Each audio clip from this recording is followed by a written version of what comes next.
Hi,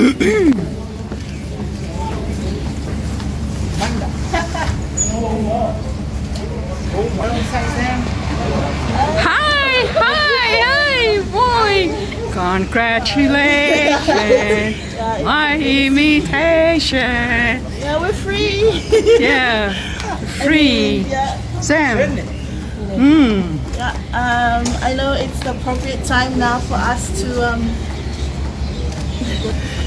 come here and just to acknowledge the public and also acknowledge the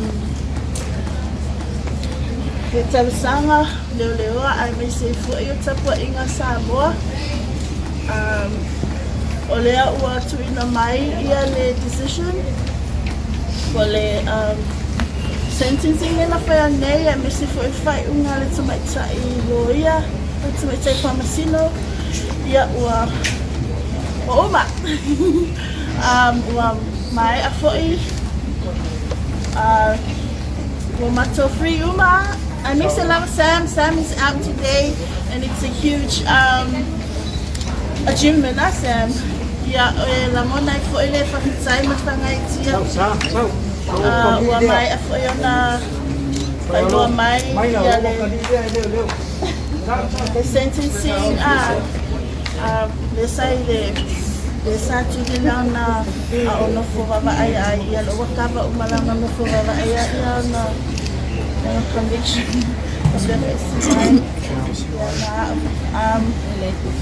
So I'm discharged without conviction. I olenganga lava ia Samoa olenganga fafitai kasi le lofo e sa tau mate lava po le la sei unga le aso ai after that ole sona uma mea uma and we are just grateful that le sisi upu anga ia lava sisi upu lunga atu o le fafitai ia e whai loa atu lava ai Sam is ready to go home, to come home tonight. Sam, foi so kala.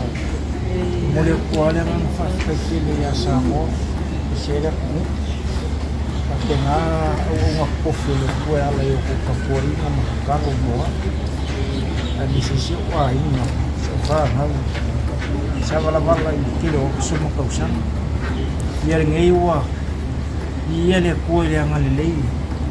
Mo ire kan fali adi mawala mai kai famsino. Yo mo fai e kalai mo ka ngei aso. Ia fa kasi mako fa fili ia nesisi ko ruo. Sa penganga mo sia lawan mafukanga ia le kuale anga lei. Mo ia kuanga fa tai Samoa ku ka poinga. Wo foi mai masang yo puno mau pengar ko kapoi na sa pengar ko kalomai mole pole na Afrika kil ya o Samoa ya la tu ta sanga ko sa pengar kapoi ai ke mako pamsingonga yang i wai man mang ni yaso en puli akuara na Afrika kil le palmia ma se foi tau ka pengeka ya mafuafua na pengar ko la wai o ko kama ke kainga ka ko mu ne ko finga me uma mai dia ku penga ai dia ngale le ko mo pelo ki malos lo famia o kama yo mo pele lo kede mafa wai fa ku pole ko sa mo kasi tau ya le ngana ka kai dia mo le ko le ngana fa ke kele Taya Samuelu, Pafitai.